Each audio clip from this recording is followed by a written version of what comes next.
Ajá, ahora sí. Bueno, otra vez buenos días. Bienvenidos a esta prepa de computación emergente.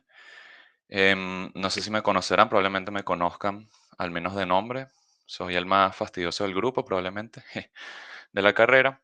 Pero bueno, en este trimestre, ya desde hace unos un par, soy aquí preparador de esta materia. Em, Para los nuevos, así como introducción, bueno, para los nuevos y para los que, mejor dicho, para los que ya la conocen y ya hayan escuchado, la materia cambió, ¿no? Se habrán dado cuenta con respecto a otros trimestres, ¿no? Así como cambió un poco el programa, o sea, el programa, los contenidos, la mayoría se mantienen, solo metimos, o bueno, metieron, el profesor Fernando decidió incluir una nueva unidad. Bueno, aparte de eso, todo se mantiene más o menos, pero sí el régimen de evaluación cambió, siguiendo el nuevo reglamento. Ahorita van a tener bastante parte práctica que evaluar, no solo los proyectos, sino también las tareas de código. Van a haber 3 parciales. El profesor también va a considerar ahí participación. Y bueno, los proyectos cambiaron también. Ahora no van a ser de, de tipos de redes neuronales por cada una, sino que en el primero va a ser algo más teórico, donde ustedes investiguen en Kaggle, una plataforma que yo les explicaré un poco más a lo largo del trimestre. Van a tener que investigarla, van a tener que buscar el dataset que les interese, justificar, etcétera. Y luego en el proyecto 2 tendrán que implementarlo, si no me equivoco. Así que bueno, es importante que vayan armando sus equipos. Yo hace un par de días me metí, hay unos que no están llenos, en particular de la sección 2, que es la del martes. Entonces, bueno, en general, vayan haciéndolos y, y vayan llenándolos. Me han hablado de grupos mixtos, bueno, yo ya les comenté por el grupo. eh, em, que hablen con el profesor. Creo que ya no va a dar más cupos. Y me han hablado de parejas. También, bueno, hay que ver, hay que preguntarle al profe porque él es el que gestiona el campus. Con todo este cambio de programa y, bueno, de profesor, también mis responsabilidades cambiaron un poco. Yo les voy a dar teoría, les voy a dar práctica, que era algo que no acostumbraba a hacer. O sea, que esto es como un nuevo formato para los que ya hayan visto mis prepas o para los que vieron prepa con Isaac en su momento. El formato cambió. Entonces ahora veremos teoría quizás un poco más eh, superficial, o sea, lo que vean en clase, lo vemos, lo revisamos, pero les voy a dar la parte práctica. ¿Ok? Eh, ¿Qué más? Ah, bueno, no, esto cambió mi responsabilidad. Yo no voy a corregir, por lo pronto creo que no corregiré nada.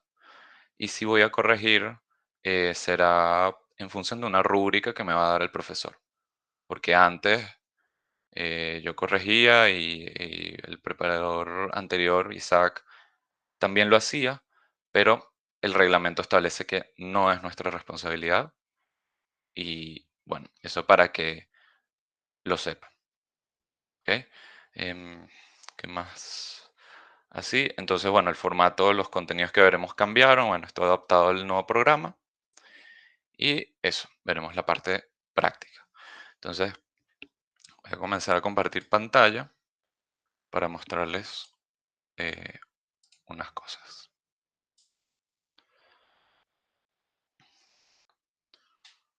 Se ve, ¿no?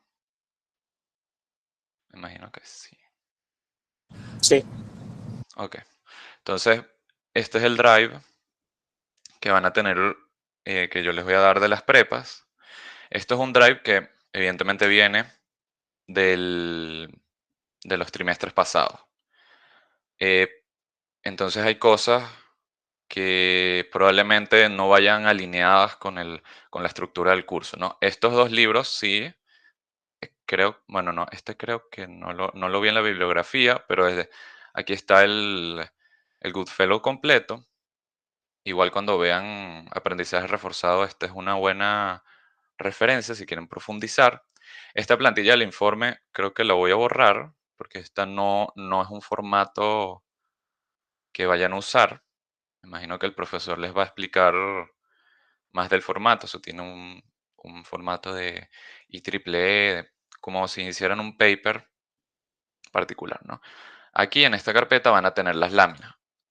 Algunos que ya se hayan metido en su momento, esto estaba full, tenía todas las prepas. Lo borré. ¿Por qué? Porque, bueno, eso, como les digo, eso era antes con la estructura anterior del curso. Ahorita las láminas van a cambiar bastante. Em, para los que la hayan visto el trimestre pasado, de hecho, para hoy veremos un par de cosas que debieron haber sido vistas en semana 2 si estuviéramos con el anterior profesor. Bueno, X. Eh, aquí lo voy a llenar progresivamente porque honestamente no me dio chance de hacerlo en vacaciones.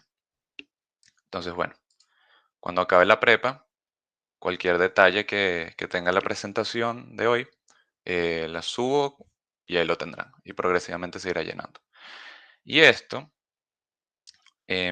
también, esto era una carpeta donde había preguntas de desarrollo, bueno, donde hay preguntas de desarrollo de los dos parciales que teníamos el trimestre pasado, ¿no? Que aquí, por ejemplo, aquí había desarrollo y también selección múltiple. Nosotros teníamos selección múltiple en ese momento. Yo lo voy a dejar, pero recomiendo que lo tomen con pinzas. No sé cómo maneje los contenidos el profesor Fernando, pero bueno, lo tienen como guía, si quieren, se los voy a dejar ahí. También, cuando acabe la prepa, yo les voy a mandar el link de la lista de reproducción de mis grabaciones del trimestre pasado. Eso también bajo su riesgo. Lo pueden revisar si quieren profundizar más en la teoría, pero eso, con cuidado, porque no sé qué contenido vayan a cambiar, porque el profe Fernando tiene otro enfoque. Entonces, con cuidado. Yo les recomiendo más que hasta revisen los libros y bueno, y sus presentaciones. De todas formas, la lista de reproducción ahí está y bueno, es interesante el contenido que veíamos ahí. Y bueno, en parte se mantiene para este trimestre. Ok, ¿qué más? Así. Bueno, otro punto a resaltar, que es, digamos, el más importante de acá, contra el sistema de evaluación del profesor anterior, es que ya no hay que probar parte práctica y teórica para aprobar la materia. No, no. O sea, ustedes sacan 9,5 y ya, pasar. O sea, no, así que, o sea, pueden darle duro a la parte teórica, bueno, no salir también la parte práctica y bueno, igual van a pasar la materia, así que no hay problema con eso, este trimestre. Y eh, nada, creo que eso sería todo. De todas formas, si me acuerdo de algo, se los comento. Em, ¿Hay alguna duda con respecto a todo esto? ¿Algún comentario? También. Ok. Entonces, ya vimos. ¿Cómo estás, Luis? Hola, Sorry, yo tranquilo. tenía una duda. Ujú. Te quería preguntar, ¿sabes que yo vi por ahí, por el campus, que el profe tiene como una parte de puntos extra sobre la materia? Creo que al final Ujú, es como hacer un ensayo y creo que ujú, eso, según la calidad, tenías un máximo de 10%. ujú, Pero también en las tareas, al final hay como que un bonus que si lo haces te da consideración para un punto final de la materia. ujú. Mi duda es, ¿eso cómo funciona realmente? O sea, ¿es literalmente un punto adicional en la definitiva por cada bonus que haga en cada tarea? ¿O todos esos bonus se van sumando para tener ese punto al final, más los del ensayo? ¿O esos del ensayo también están incluidos ahí? O sea, te lo pregunto porque no sé si al final puedes terminar acumulándolos y tener, no sé, de repente 3 puntos adicionales o algo así. Mm, Ver, no, no sabría decirte, tengo que preguntarle al profe. Lo que digo es, bueno, aprovéchenlos porque yo por lo menos vi el de la tarea uno y la verdad es que, o sea, agregar interfaz gráfica, bueno. Y el de la tarea 2 también es relativamente sencillo, creo que es más sencillo y todo. Aprovéchenlos, pero no sé cómo funciona, le voy a preguntar. Dale, tranquilo, gracias. De nada. Bueno, entonces veamos eh, aquí los contenidos. Se ve, ¿no? Perfecto. Sí, sí. Ok. Entonces, esto va a ser un poco introducción al curso, bueno, más, mejor dicho, introducción a las prepas. Y bueno, vamos a revisar un poco los contenidos que vieron esta semana. ¿Ok? Entonces, computación emergente. ¿Qué veremos? ¿Qué veremos en esta materia? Bueno, el profe ya les habrá hablado un poco, ¿no? Ya les habrá hablado. Veremos más o menos todo esto que está acá. Repito otra vez. Esto es, para los que ya hayan visto la materia, esto va a ser un poco como el contenido que vieron los trimestres pasados, pero con este nuevo tópico que se llama algoritmos genéticos. Vamos a ver todo eso de exacto, la computación emergente, todas esas como tecnologías con comportamientos emergentes, lo que vieron ustedes y toda esa línea histórica. Bueno, llegamos hasta hoy. Todo eso, todos los autómatas, las cosas, no sé, la máquina de Turing, todo eso desemboca en esto que tenemos aquí. Entonces, a nivel teórico, las prepas van a tener, como digo, una parte de explicación teórica y la parte práctica. Entonces, a nivel teórico, vamos a estudiar lo que es el deep learning, el aprendizaje profundo, redes neuronales, ¿no? También veremos visión por computador, redes convolucionales, el manejo de las imágenes y digamos, cualquier situación que tenga el manejo del deep learning contra el uso de imágenes. Y optimizar también todas esas redes neuronales. De hecho, la tarea 3 que aún no la tienen publicada, si no me equivoco, em, si no me equivoco, es es con una red neuronal convolucional, visión por computador. También veremos eh, procesamiento del lenguaje natural, análisis de texto con redes neuronales recurrentes. Una es para así como adelantarles un poquito. Las redes recurrentes son wow, digamos, un vestigio muy, muy primitivo de lo que es ChatGPT. O sea, sí, poquito está ahí escondidito, pero es lo primero que vino hasta llegar a ChatGPT. Análisis de texto. Y bueno, procesamiento del lenguaje natural también se refiere a todo lo que es cualquier tipo de lenguaje. Pero eso lo veremos en su momento. También tenemos la parte del aprendizaje reforzado, que es digamos, otro paradigma contra el deep learning. Es otro esquema, es otro, digamos, ciclo de trabajo que tiene aplicaciones muy útiles. Por ejemplo, gracias al aprendizaje reforzado, se pudo crear una guía que logró ganar al campeón mundial de Go. A lo mejor ya ustedes conozcan de ese documental. em, exacto. Bien, bien interesante y bueno, hay un paper que explica todo eso y es un modelo de aprendizaje reforzado. Bueno, eso tiene muchas aplicaciones. Y aquí tenemos algoritmos genéticos, que es el que creo que ustedes van a verlo como por 3 semanas. También les voy a ser honesto, esto es también nuevo para mí. Yo también lo voy a aprender un poco con ustedes. Y bueno, lo voy a ir revisando y trataré de explicarles todo eh, lo necesario. ¿Ok? Pero bueno, eso lo veremos más adelante aún, por el final. Entonces, esto es toda la parte teórica. Pero las prepas, bueno, y me lo pidió expresamente el profesor. Y bueno, así es como es con todas las materias de sistemas de la uni. Bueno, nosotros veremos la implementación de todos esos contenidos, de todas esas materias, todo el desarrollo.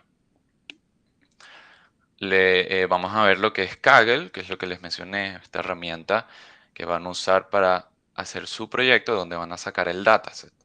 Kaggle es una página donde ustedes pueden escribir notebooks, o sea, un grupo, código en función de bloques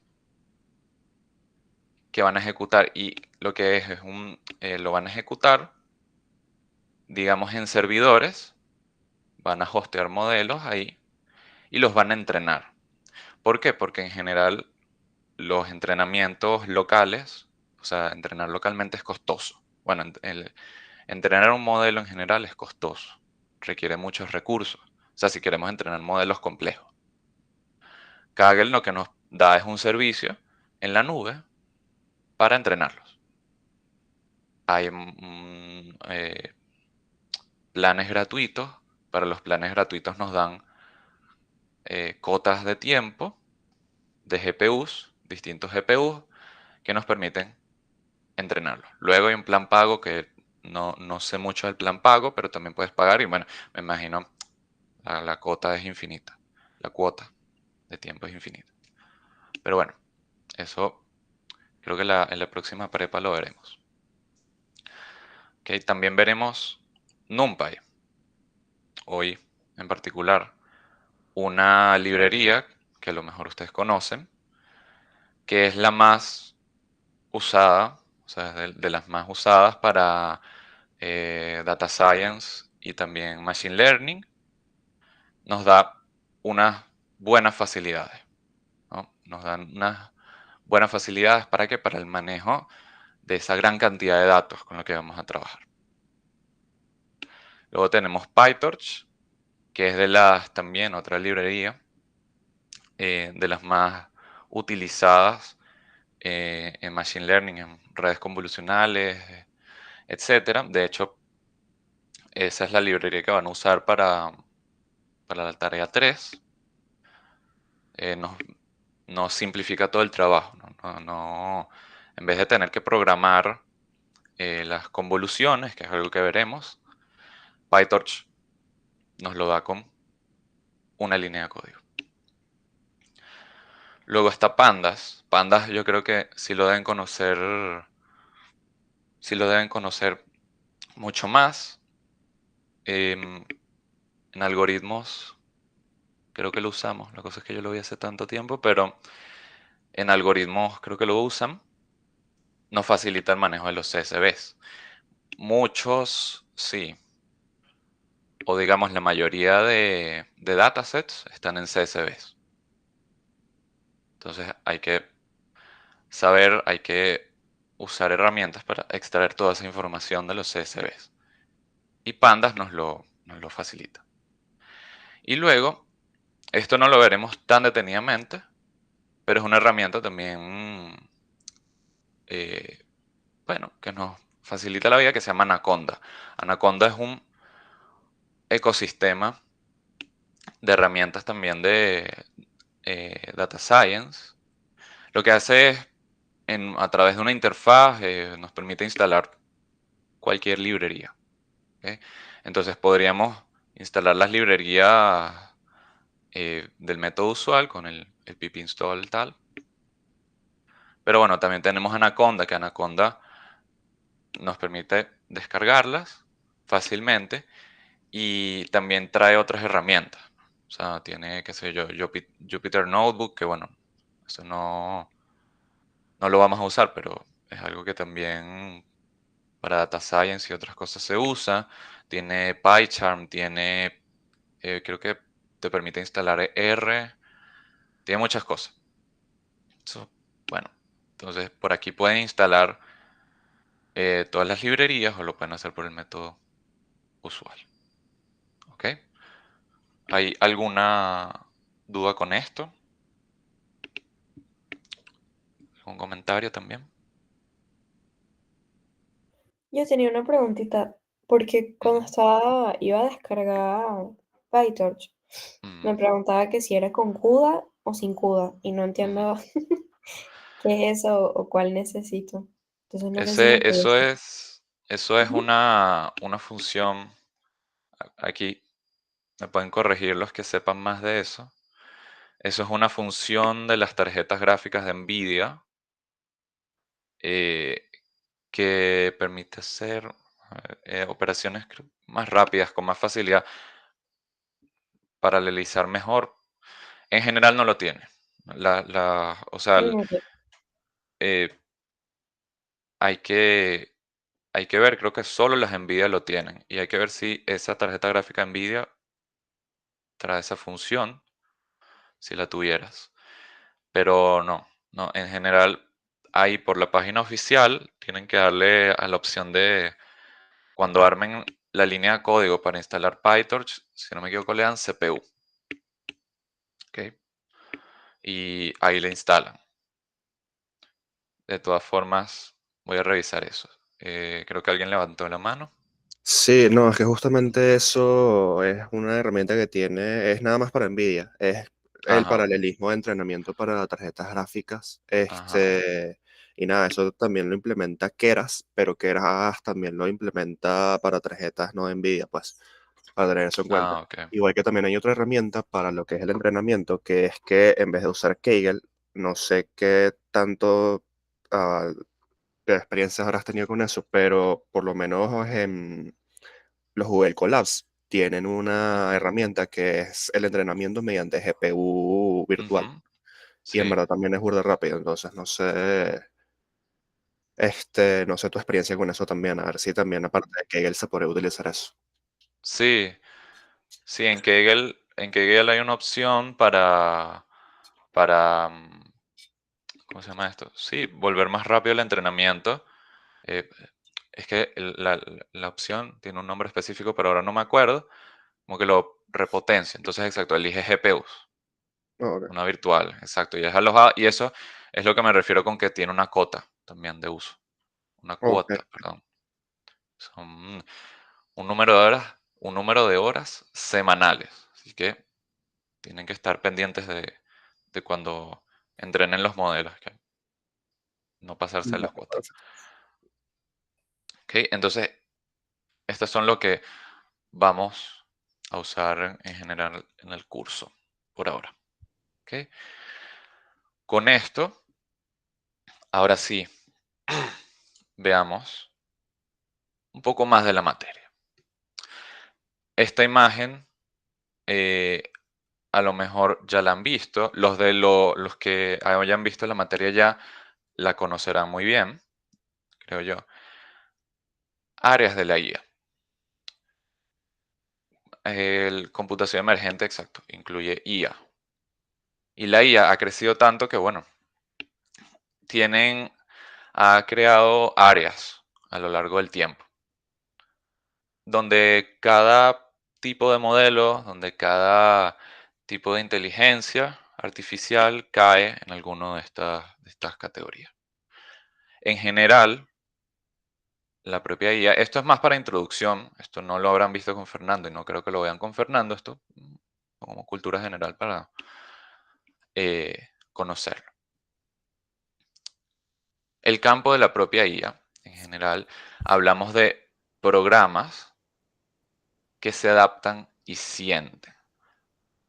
Adaptan y sienten está ahí subrayado. ¿Por qué? Porque propiamente, evidentemente, no es adaptar y sentir. Las máquinas quizás no sienten, pero escuchan, recogen del entorno, almacenan, o sea, se alimentan de información, la procesan y evolucionan y se adaptan a todo ese entorno, toda esa información.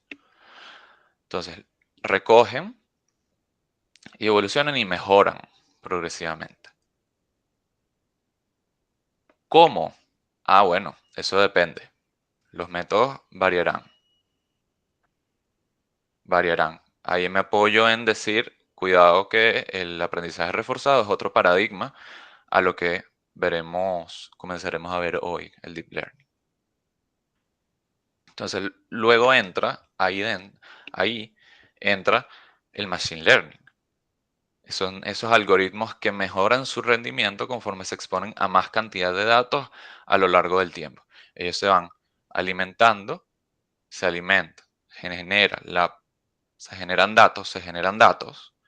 En la realidad, yo tengo una empresa o soy una persona, entonces va recogiendo los datos y el Machine Learning evoluciona, se adapta a esos datos y permite tomar acciones.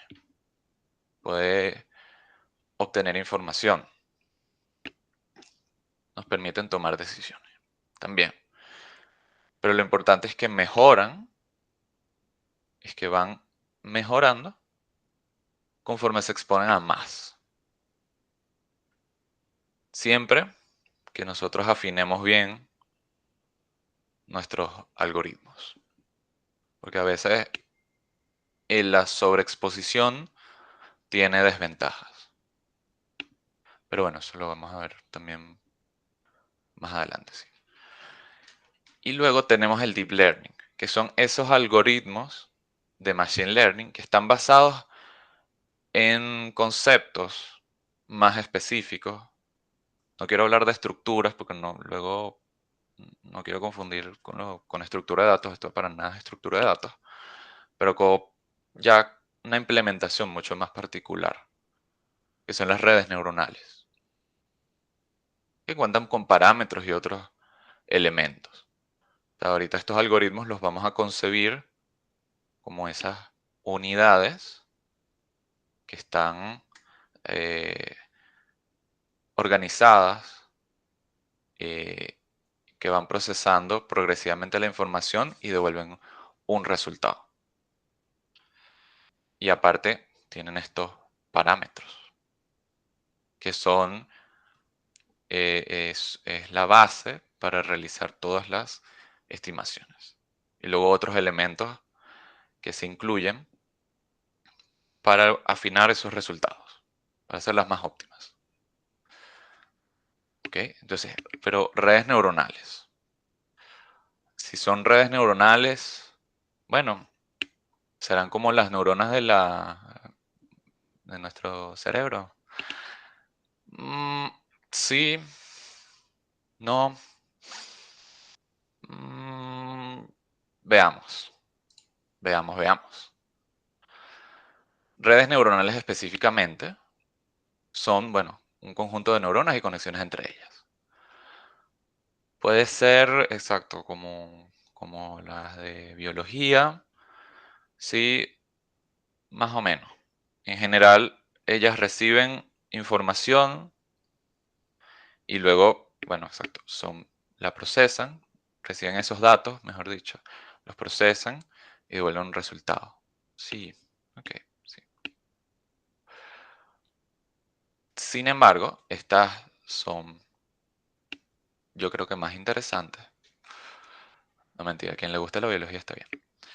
Estos tienen otras características.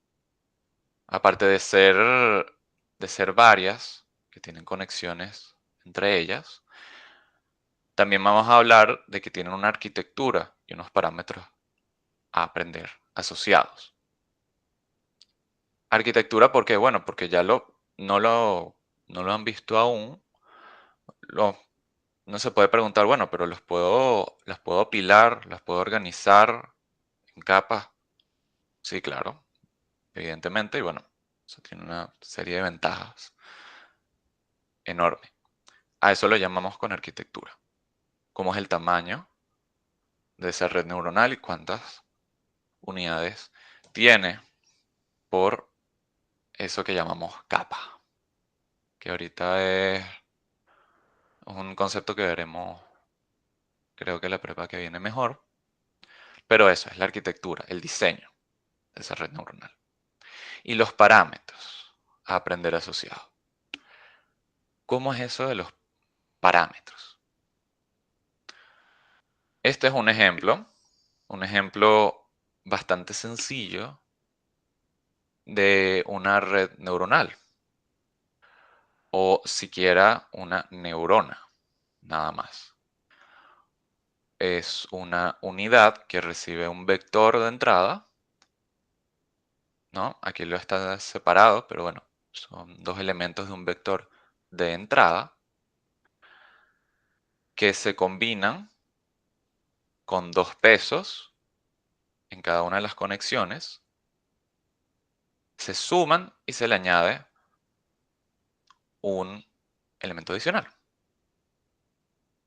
Aquí W1 y W2 son los parámetros. Y eso es, bueno, la base de lo que queremos hacer, con lo que se trabajan las redes neuronales. Supongamos yo soy, aquí hay un ejemplo, yo soy un vendedor de habitaciones que quiere conocer los precios de viviendas en función del número de habitaciones y la zona. Bueno, yo puedo estimar tal, o sea, tengo un conjunto de datos y también puedo, de cierta forma, ajustarlos a, por ejemplo, una línea, un plano de regresión. Bueno, en ese elemento lo podemos también ver como una neurona, ¿no? Y diseñar algoritmos que optimicen esas estimaciones, que me devuelvan las estimaciones más acertadas, es el foco, el objetivo de las redes neuronales. O sea, es el conocer esos parámetros y que esos parámetros sean los óptimos y que se ajusten mejor a esos datos. En este ejemplo sencillo, es eso, hablamos de una regresión lineal normal como las que vimos en estadística. Y esa es la base de lo que va a venir después, cuando hagamos redes neuronales más complejas. Ahora, esto es una regresión. También podemos hablar de clasificación, ¿no? Que, bueno, de hecho ya no es regresión lineal, pasa a ser regresión logística, pero en esencia es un poco lo mismo. En esencia. Hablamos de tenemos conjuntos de datos. Aquí, por ejemplo, son esos precios de la vivienda en términos de cantidad de habitaciones y la zona donde se ubica. Y lo que voy a hacer es ajustarme esos datos y luego generar una función que los relacione y diga, ok, con esto me ajusté, la red neuronal se ajustó así, entonces puedo estimar en el tiempo cuál debe ser ese precio. ¿Okay? Esa es la base. Y así los vamos a ir combinando las neuronas. Vamos a ir haciendo todas esas regresiones y eso es lo que nos dará eh, lo que nos dará pues funciones más complejas y formas de clasificar más complejas. ¿Ok? Esta es la más simple. Y esto, como digo, es lo que llamamos neurona. Una neurona. Ahora, vamos a hacerle zoom, vamos a ampliar eso y veamos qué carrizo tiene la neurona. Esto es una neurona. La neurona es ese elemento, esa unidad de nuestras redes neuronales que está dividida en dos partes. Una parte lineal y una parte no lineal. La parte lineal es la que vimos antes, ¿no? Es esta combinación, esta suma producto, pueden ver también así, de las entradas con los pesos de la neurona, añadido un elemento adicional, que lo podemos llamar un sesgo, ¿no? Bueno, así lo veíamos con el anterior profesor. No sé si Fernando le haya dado algún nombre. Pero bueno, lo importante es que la parte lineal es la combinación lineal de las entradas y los pesos de la neurona. Ahora, uno se pregunta, ¿y por qué le metemos la parte lineal? ¿Por qué se incluye esa parte lineal? Bueno, ahorita es un poco difícil de ver, pero sin parte no lineal, la verdad es que no tiene mucho sentido tener, por ejemplo, una red neuronal grande. Eso por ahora se los dejo. O sea, quizás podemos un salto de fe. Sin parte no lineal, o lo que vieron, sin función de activación, bueno, no tiene sentido la neurona. Por eso es que necesitamos una parte no lineal, una función de activación. Una función que convierta este z en algo que no sea lineal. Bueno, por ejemplo, si ustedes clasifican, para la clasificación hablamos de probabilidades, hablamos de números que están entre 0 y 1. Toda la red neuronal, al menos, o sea, al menos en la última capa, ya veremos después eso mejor, pero si queremos devolver una probabilidad, al final tenemos que asegurarnos. ¿Y cómo nos aseguramos para que ese resultado esté entre 0 y 1? Con una función de activación. Una función de activación que tenga un rango entre 0 y 1. ¿Ok? ¿Se ve? ¿Me explico? ¿Hay alguna duda? Ok. Es eso. Nosotros podemos tener funciones de activación diferentes. No solo tenemos una, no estamos restringidos a una sola, tenemos varias opciones. Aquí yo les puse dos. Esta es una de las que vieron en clase, la sigmoide, y esta es otra, que también es bastante usada en Machine Learning, que es la ReLU. ReLU de... vamos a ver, está demasiado grueso.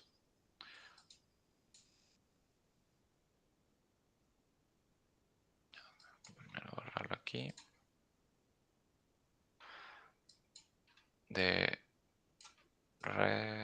Bueno, esta es una E. Esa es una E. Rectified.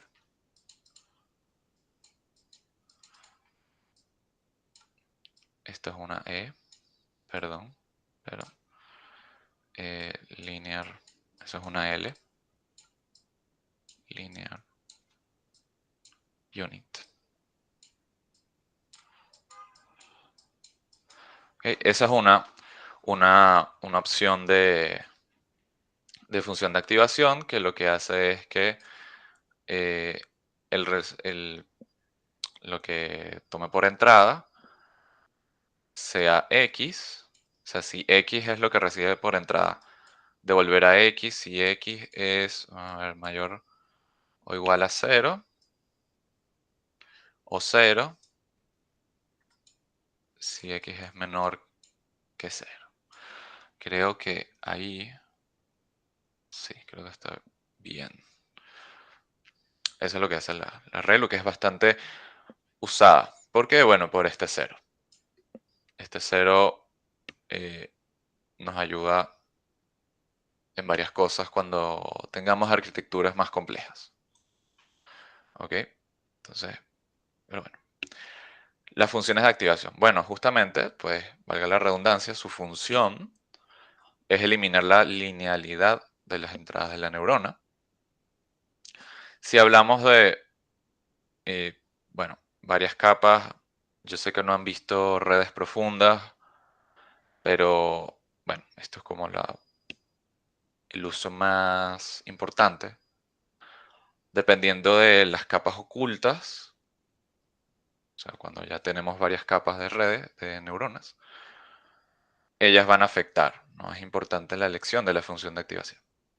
Así como en la capa de salida, lo que les decía, si hablamos de probabilidades, por ejemplo, de clasificación, es importante elegir la función de activación adecuada. ¿Ok?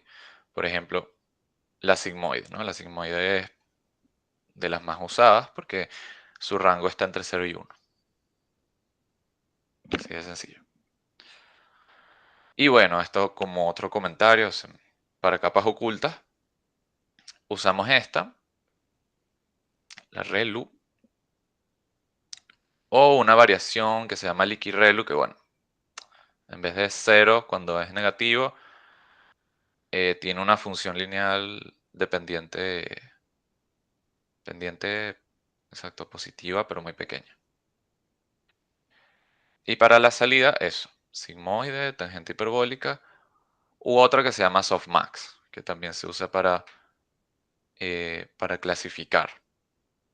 Pero quedémonos con lo que han visto, que creo que es bastante información, con la sigmoide y bueno, la función lineal. También tienen la función escalón, también. Tienen varias funciones de activación.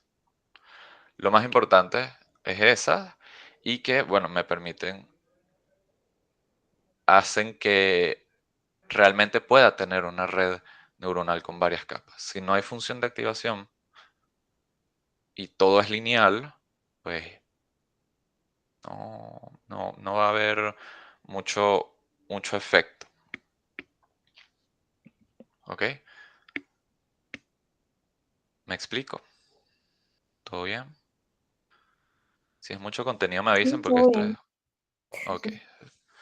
Porque es, como digo, esto es medio reestructurado de los trimestres anteriores. Chévere. Entonces, ajá.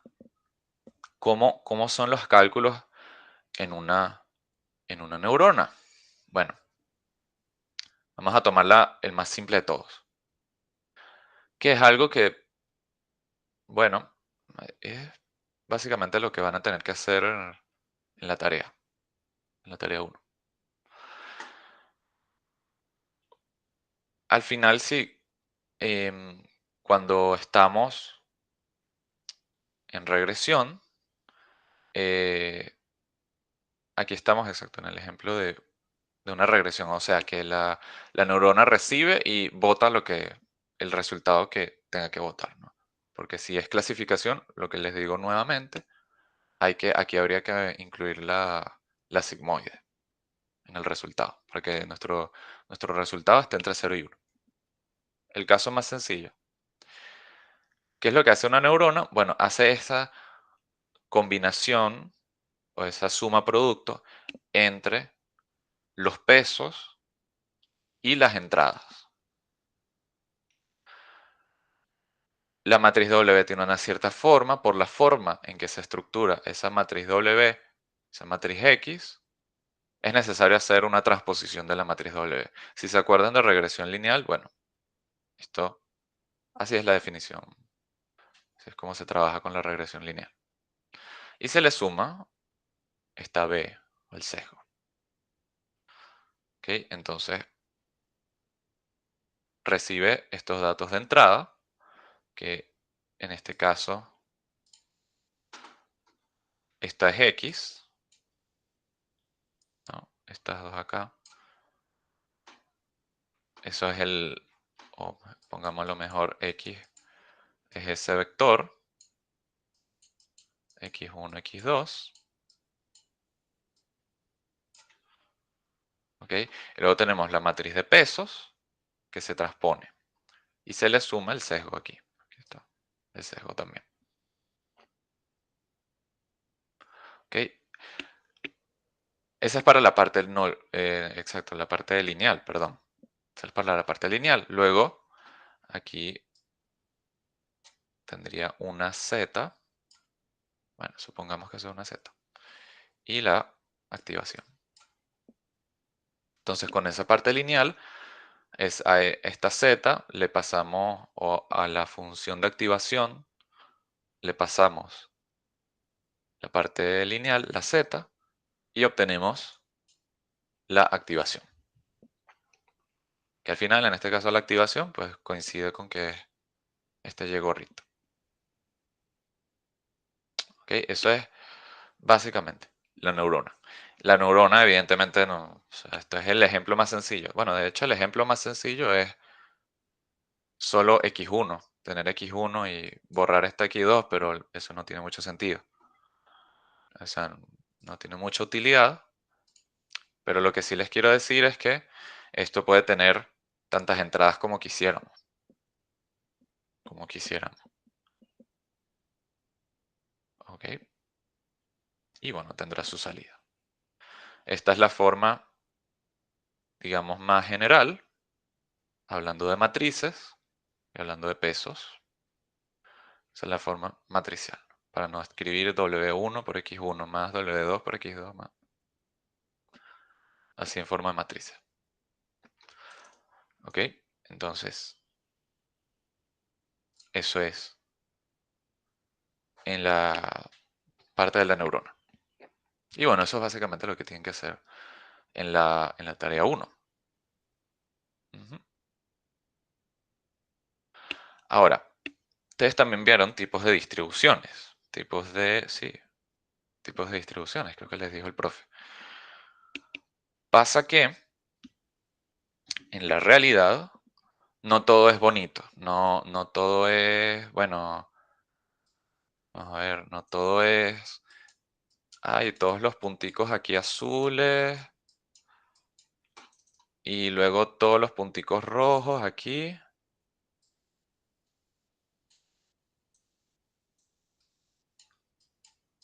Aquí así, bien bonito, chévere. Ah, bueno, entonces la función a la que me tengo que ajustar, vamos a ver si hay negro. No hay negro. Bueno, a la función que me tengo que ajustar es esto. No, lamentablemente la realidad no es así, tan ordenada. La realidad es mucho más ruidosa, mucho más desordenada. Entonces, hay que saber cómo clasificar conjuntos de datos así más complejos. Por ejemplo, este.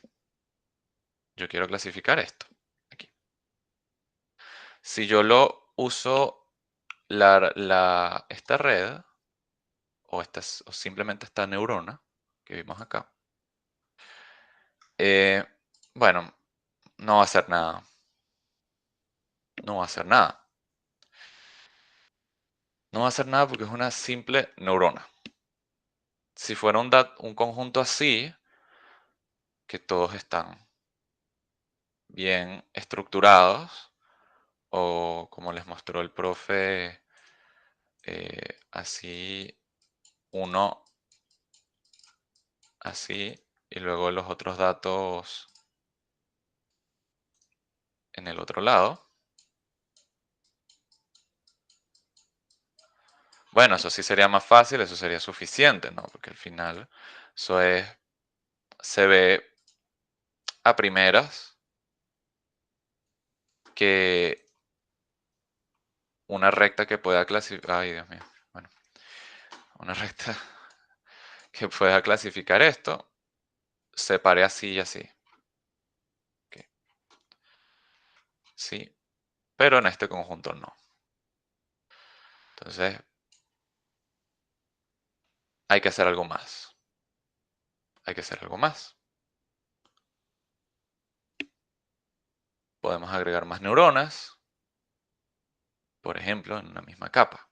Y aquí ya va tomando forma la clasificación. Aquí va discerniendo mejor. Igual les queda algunos datos por ahí sueltos, pero ya se entiende mejor. Ya ahí la red está clasificando mejor. Y luego podemos agregar más capas y más neuronas. Y aquí también, poco a poco, lo va haciendo mejor. La idea acá, más allá de ver que esto se puede apilar, se pueden apilar capas y neuronas, más allá de eso, y bueno, y de que esto, ya para que sepan, esto tiene un nombre y es que es la red neuronal profunda. Más allá de eso, con lo que quiero que se queden, es que esto es un área que hay, hay recomendaciones, hay teoría, hay investigación, pero es como, digamos, de experimentación. A priori conocemos muchas cosas, pero realmente hay que probar. Probar, medir, mejorar y volver a hacerlo. Probar, medir, mejorar. Probar, medir, mejorar. Un ciclo. Como como si estuviéramos experimentando. ¿Ok? Entonces, en la realidad nos vamos a encontrar con conjuntos de datos que probablemente no sigan ninguna relación matemática sencilla. Hablo de relación matemática porque, bueno, eso es lo que va a ser nuestra red neuronal. Vamos a ver cómo se relacionan esos datos. Y ella, a través de esa relación intrínseca, ya va a poder clasificar. Si es un conjunto bonito, bien ordenado, de un lado tengo un tipo de datos y de otro, esa relación es lineal y, bueno, chévere. Pero a veces es lo que digo, no, a veces es más complejo. La distribución es más compleja. Entonces, eso, hay conjuntos de datos que probablemente no sigan ninguna relación matemática sencilla que nos permita alcanzar nuestro objetivo. Por lo que recurriremos a diseñar una red neuronal que iremos adaptando conforme la probemos, hasta que identifiquemos cómo funciona, hasta que identifiquemos que funciona de manera óptima. Una serie de métricas, una serie de cálculos que nos van a orientar en eso, pero bueno, no los veremos hoy. Si quieren probar y curiosear algunas cosas de esta, aquí en la presentación van a tener el link a esta página, porque esto es una página, para que prueben y vean esas cosas, ¿no? Y vayan conociendo más allá de eso. ¿Ok? ¿Hay alguna duda hasta ahora? ¿Comentario? ¿Todo bien? Supongo. Todo bien. Chévere. Ahora sí, creo que de lo que más interesa. Vamos a comenzar con nuestra primera librería, NumPy. NumPy de Numerical Python, una librería que nos va a facilitar en general el trabajo de todo esto de Machine Learning, Data Analysis, lo que ustedes quieran revisar sobre eso. ¿Es posible trabajar con los tipos de datos que nos ofrece Python? Sí, sí es posible. O sea, con listas. Sí, porque bueno, eso es lo que en Python podemos usar para modelar vectores. Y bueno, ya estamos viendo que eso es con lo que vamos a trabajar, ¿no? La neurona recibe un vector de entradas. Las listas pueden actuar como vectores, pero trabajar con vectores grandes usando listas es costoso, es tardado, no es eficiente. Y justamente en Machine Learning la cantidad de datos con la que trabajamos es muy grande en general. O sea, no, y muy grande es grande, muy grande, muy grande. O sea, miles, cientos de miles, millones de datos. Y trabajar con listas usuales es poco eficiente. Es de verdad poco eficiente. NumPy, sin embargo, es una librería que nos va a ayudar, que nos facilita el manejo de todas esas grandes cantidades de datos. ¿A través de qué? A través del uso de arrays o NumPy arrays. Bueno, NumPy viene de Numerical Python. Y el uso de arrays, específicamente NumPy arrays. Otras herramientas como el broadcasting, que son características que tiene NumPy y otras cosas.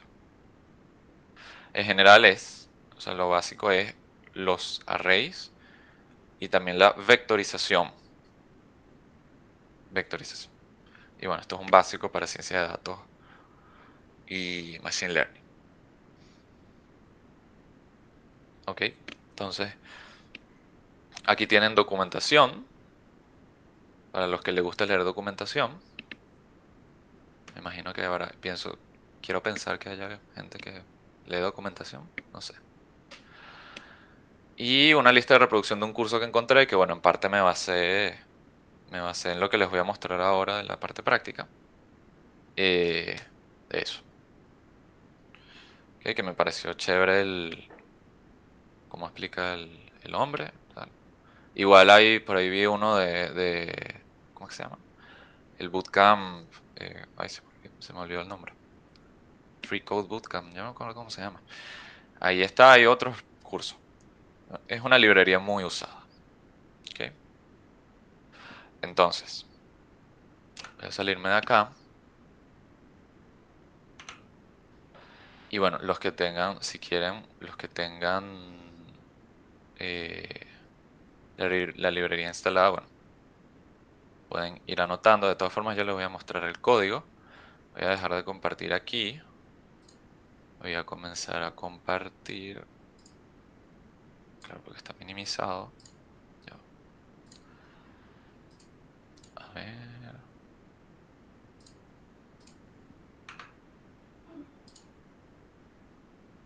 Esperen.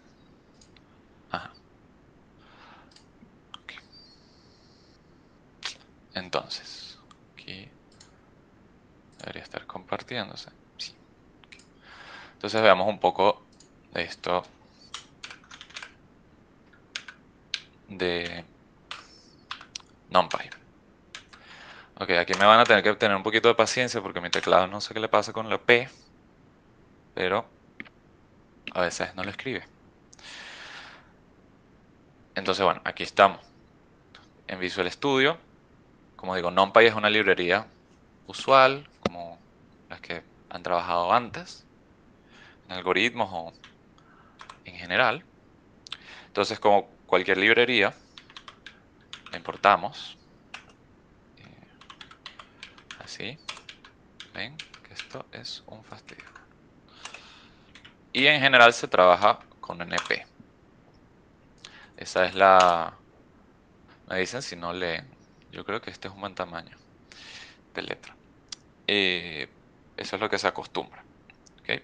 Algo importante a tener en cuenta con eh, los arrays, yo les voy a decir arrays para cortar.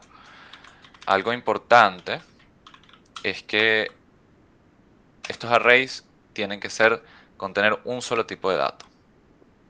No es como las listas de Python que podemos tener booleanos, enteros, strings a la vez. No, esto solo soporta un tipo de dato. Igual, créanme que o sea, aquí en Machine Learning no vamos a tener listas así mezcladas. Y bueno, es una, digamos, desventaja entre muchas comillas que se minimiza contra las ventajas que tiene esta librería, ¿no? Entonces, los arrays tienen que contener un mismo tipo de dato. Mismo tipo de dato. Ok. Eso es importante. ¿Ok? Y bueno, en general se van a comportar como listas de Python, pero más poderosas, ¿no? Ok, pero ajá, ¿cómo lo definimos? Bueno, hay varias formas de crear un array de NumPy. Una de ellas es, bueno, simplemente llamamos a la librería y escribimos array. ¿Ok? Escribimos array y bueno, aquí eh, dentro escribimos un array normal una lista normal de Python. Qué sé yo. Vamos a poner desde el 0 hasta el 9. Y 9. ¿Ok? Entonces, veamos, por ejemplo, aquí nos lo imprime. Y bueno, aquí en la impresión, cuando se imprima, bueno, se va a ver como una lista de Python normal, pero realmente es un array de NumPy. ¿Ok? Eso lo podemos hacer. Ahora, hay algo que nos interesa bastante en toda esta parte práctica y es conocer el tamaño de los arrays. Para conocer el tamaño de los arrays, bueno, podemos tener así y llamamos, creo que si es un atributo, al atributo shape de cualquier array. Shape lo que me dice es la dimensión. Y aquí en este caso, bueno, lo que me indica es que es una lista de 10 elementos. Un array de 10 elementos. Pero esto puede ser una tupla. Esto realmente es una tupla. Porque nosotros podemos tener arrays, lo que llamamos arrays multidimensionales. ¿Ok? Pero bueno, eso vamos a ver un poquito más adelante. Por lo pronto, esto es lo que nos permite conocer el tamaño, las dimensiones del NumPy array.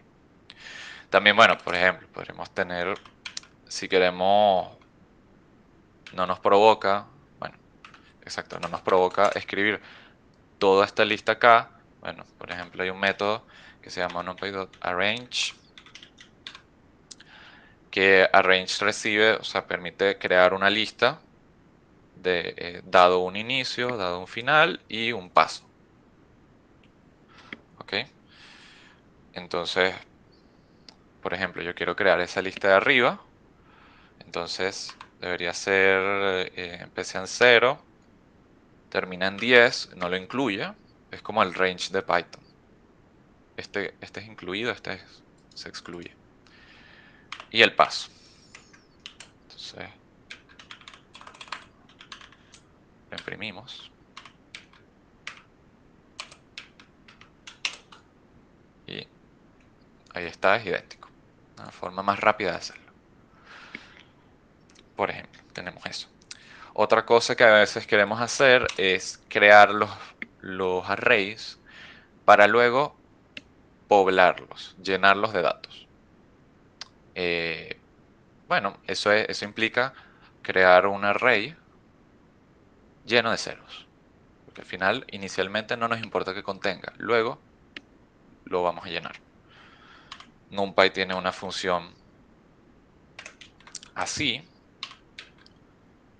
que se llama zeros, plural. Y lo que él recibe, esa función, lo que va a recibir es la dimensión de ese array. Y bueno, también podemos indicarle el tipo de datos y otras cosas.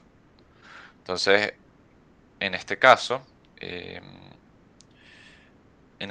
vamos a hacerlo de 10 elementos. ¿Ok? 10 elementos, y aquí es importante porque esto es importante porque él recibe una tupla también. Las shapes en general son tuplas. Bueno, aquí también lo podemos indicar como un entero. Pero evidentemente, si lo queremos hacer un array multidimensional, hay que indicarlo con una tupla. ¿Ok? Entonces, luego ponemos esto y ya estaría. Entonces, ¿qué? 3. Entonces, vemos acá. Bueno, esto lo crea como un float, un cero flotante. Pero aquí vemos 1, 2, 3, 4, 5, 6, 7, 8. Ok, creo que conté uno de más, pero bueno, aquí hay 10. Hay 10. Hay 10. Ahora, eso de los arrays multidimensionales. Bueno, a lo mejor ya no he oído hablarlo. Nosotros podemos crear, evidentemente, esto es un vector, una especie de vector. Ahora, yo podría decidir crear un array multidimensional, un array de 2 dimensiones. Entonces, supongamos 10 por 2. Bueno, esto va a ser una matriz. De hecho, es una matriz. 10 filas y 2 columnas. Pero yo puedo ir más allá. Yo puedo ir más allá y puedo meterle 3 dimensiones. Yo puedo meterle 3 dimensiones. Esto para separarlo mejor. Yo puedo meterle 3 dimensiones.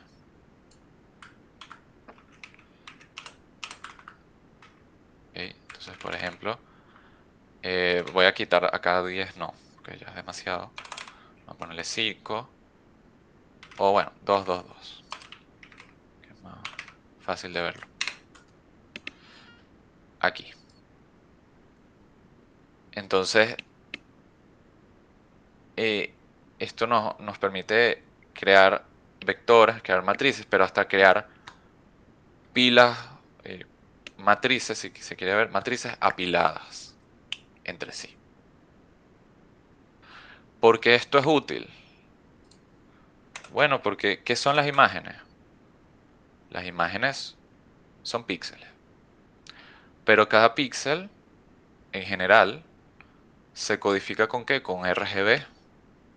Una codificación RGB. Un grado de rojo, de verde y azul. Y al final, yo puedo separar esa terna RGB. Le puedo decir, bueno, tú a los rojos vas con los rojos, verde vas con los verdes y azul vas con los azules. Bueno, entonces son 3 matrices apiladas. Tanto altura por tanto ancho y por la cantidad de los canales, que en este caso son 3. Entonces, esto es como una imagen. A veces es difícil verlo, pero es eso, son matrices apiladas. ¿Ok? Y bueno, yo le puedo seguir metiendo dimensiones, si lo quiero. Si quiero hacerlo, puedo poner 4 dimensiones, 5 dimensiones, etc. Dependerá de nuestras necesidades, cuántas dimensiones lo vamos a incluir. Y bueno, así como estas funciones, pues tengo otras, ¿no? Yo podría querer, evidentemente,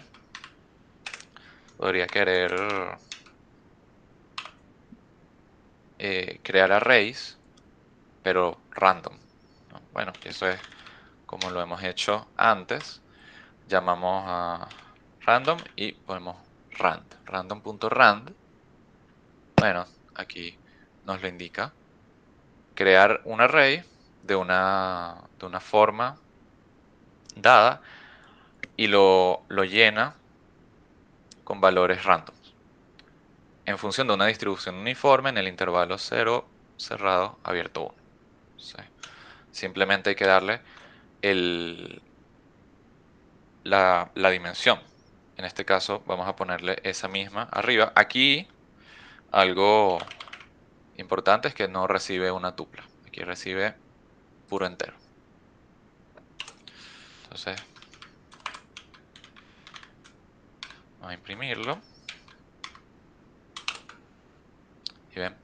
Entonces es como este de ceros, pero ahorita está lleno de números random. Entre 0 y 1. Chévere. Chévere. También, bueno. Eso. Hay otros métodos. Por ejemplo, hay uno que es como el de ceros. También. Pero en vez de ceros, voy a copiarlo aquí, los llena. Entonces ponemos llenar con algún número un array de una cierta dimensión, ¿no? Entonces vamos a poner, por ejemplo, 2,5 y lo podemos llenar de, no sé, 4, por ejemplo.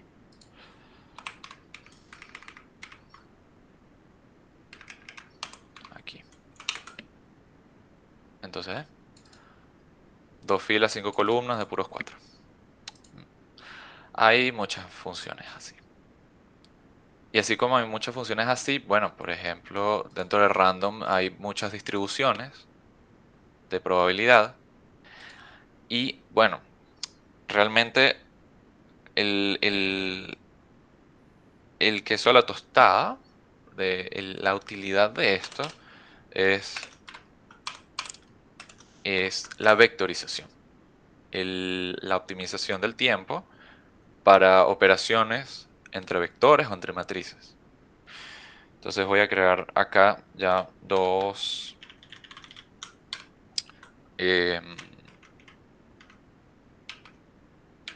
matrices o dos vectores. Vamos a ponerlo con vectores diferentes. Aquí 5, esto me va a crear un vector. De todas formas vamos a verificar. Esto debería crearme un vector de 5 elementos del 0 al 4. Efectivamente. Entonces, vamos a crear otro.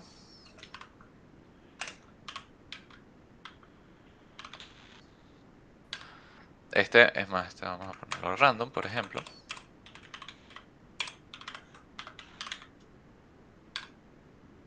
Punto rand 5. Okay. Aquí vamos print b. Okay. Para sumar, yo puedo sumar. Sumar vectores, aquí es directo. Entonces, suma. La suma es directa. A más b. Ok, no lo imprimí evidentemente. Print suma. Aquí se suma. Entonces, este más este es 0, este es 1, 2, 3.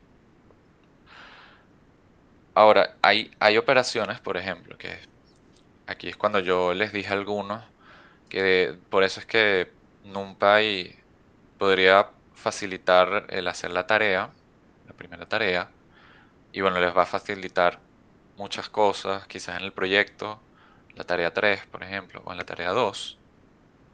Hay operaciones que con listas usuales en Python es, como digo, costoso. Por ejemplo, el producto entre el producto punto, tú a juro tienes que hacer un for, eh, tienes que ir multiplicando elemento a elemento, o el producto punto de álgebra lineal de toda la vida, elemento a elemento, y luego sumarlo, o sea, lo vas en una variable acumulativa. Pero eso, invariablemente, vas a tener que caer en un for, por ejemplo. Y en otras actualizaciones, como son vectores, vamos a caer en fors y a lo mejor en fors anidados, en ciclos anidados. NumPy facilita mucho estas cosas. Por ejemplo, nosotros podríamos calcular el producto punto, vamos a llamarle punto, entre dos matrices, dos vectores, como sea. Evidentemente, si no lo imprimo, no lo van a ver. Ya es que tenía tiempo que no programaba en Python. Entonces, aquí se ve. Y esto, si se ponen a ver la diferencia de tiempo entre esto y los productos, y una implementación de producto punto con Python así vanilla, es una diferencia de tiempo que puede ser importante. Bueno, a lo mejor en estas computadoras no tanto, pero claro, piensen en que son listas de miles, cientos de miles, millones de datos. Esa es la motivación. Estamos trabajando con conjuntos de datos muy grandes. Entonces, así como podemos hacer esto, podemos calcular exponenciales. No sé. Entonces, con exp, por ejemplo. Entonces podemos calcular la exponencial de A, por ejemplo. Exp. Y eso nos lo calcula elemento a elemento.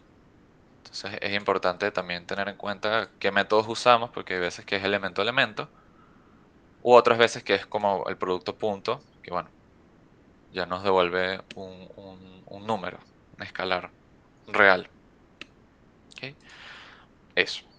Y otras cosas también, por ejemplo, podemos hallar transpuestas. Por ejemplo, simplemente print a.t. Bueno, aquí no, porque esto es un array de una sola dimensión, pero por ejemplo,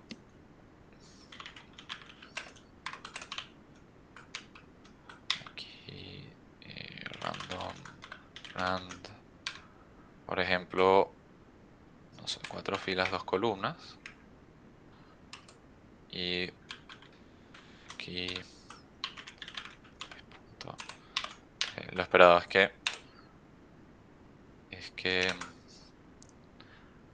entonces, a ver, ajá, exacto.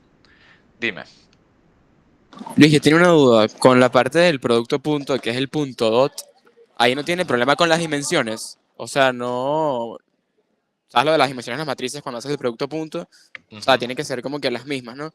En ese caso, esas matrices que multiplicaste ahí, la A y la B, son como que de una fila ambas, ¿no? Sí, esos tienen 5 elementos nada más, exacto. O sea, De pero ahí hecho, ese producto punto. Uy, sorry. Ese producto punto, tranquilo. entonces lo que está multiplicando es componente a componente, ¿no? Ujú. Bueno, componente a componente y luego lo suma. O sea, es el producto Exacto, punto de álgebra, normalito. exacto. ¿Sí? Ok. Ok. O sea, porque luego podemos tener también multiplicación elemento a elemento. Por ejemplo, vamos a llamarlo P, es el producto prod. Ese sí es elemento a elemento. Vamos a hacerlo A con B, porque A con B es tan sencilla. Aquí me disculpo por la cantidad de prints. ¿Qué pasó? Ah, claro, que no le estoy dando todo, me imagino. O son... Ah, no, perdón, me confundí. También nosotros podemos tener métodos digamos, de un array consigo mismo. O sea, por ejemplo, podemos sumar en una matriz filas o columnas. Ok, déjame ver cuál es que era esto. Era, ¿será que era mult? A ver, multiply. Debe ser esto. Ahora sí. 0. Bueno, aquí multiply. Porque sobreescribí B, me imagino. Porque es random. Pero si yo lo hiciera así, para verlo mejor. Ok, exacto. Esta es del 0 al 4. Y esta es del 0 al 4 también. 0 al 4. Entonces aquí el producto es un array. También producto. Entonces esto es 0 por 0, luego 1 por 1, luego 2 por 2, 3 por 3 y 4 por 4. Y eso me devuelve un vector. Y luego yo podría tener suma sobre la matriz. Vamos a ver si me acuerdo. Sí. Sí, creo que sí. Suma. Suma. Eso es. A ver.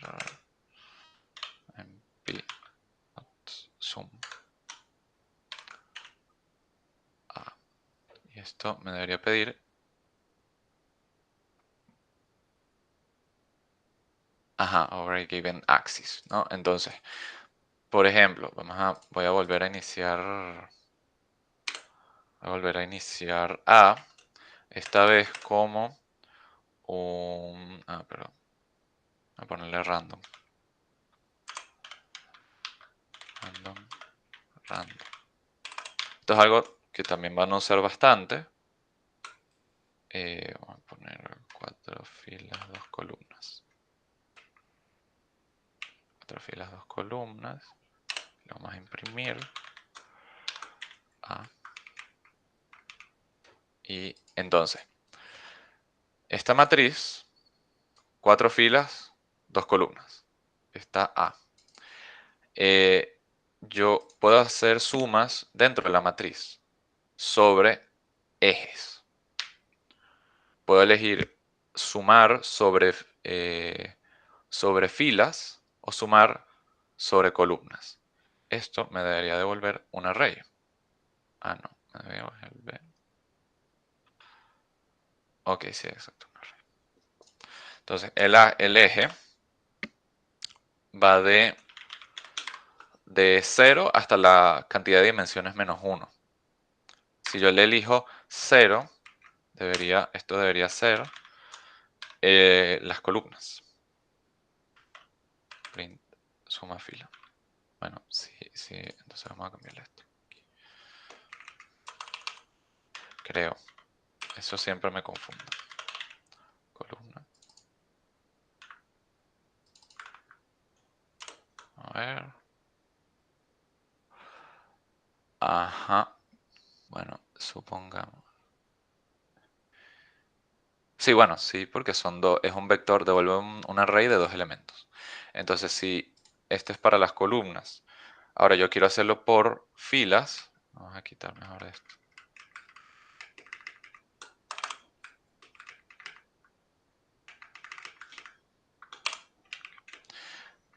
Si yo quiero hacerlo por fila, le marco que el eje es 1. Y ahora son 4. Porque esta fila, este elemento más este elemento, me devuelve el primero del vector suma. Este elemento más este elemento me devuelve el segundo elemento del vector suma. Este elemento más este elemento, el tercero, y así. Ok, entonces, aquí lo importante, y ya para ir cerrando, porque vamos sobre la hora. Lo importante acá es que todo esto me facilita con la cantidad de datos que podríamos llegar a manejar. La lectura también es más legible, más entendible, porque bueno, ya con lo que hemos visto ya pueden ir viendo cómo escribir el cálculo de la parte lineal de la neurona, por ejemplo. Pero bueno, es la cantidad de tiempo. Eso es lo más importante, la optimización de los recursos. Que al final esto es vectorización y esto es paralelización. Permite paralelizar cosas. ¿Ok? Bueno, no sé si quedó alguna duda, algún comentario. No, todo bien, gracias. ¿Todo bien? Sí, esto como medio fastidioso, pero a la vez es importante entender esta librería. ¿Ok? Chévere. Bueno, si no hay más que ver. eh, Nada, esto sería todo por hoy. La semana que viene continuamos. Creo que la semana que viene les muestro Kaggle y creo que Pandas. Ujú. Em, Cualquier duda me pueden escribir. Aquí me escribieron un comentario. Ah, ok. No había leído. Ok, chévere. Sí, gracias por las explicaciones de CUDA. Y bueno, nada, cuando tenga la grabación la monto y ya. Y les monto el código en el drive. Y bueno, como digo, progresivamente van a estar las presentaciones porque no tuve chance de prepararlas entre que, bueno, el cambio de profesor, el cambio de programa y cosas así. ¿Ok? Entonces, no, sí, Gracias. Feliz fin. de nada. Gracias. Nos vemos. Feliz fin. Gracias. Hasta luego.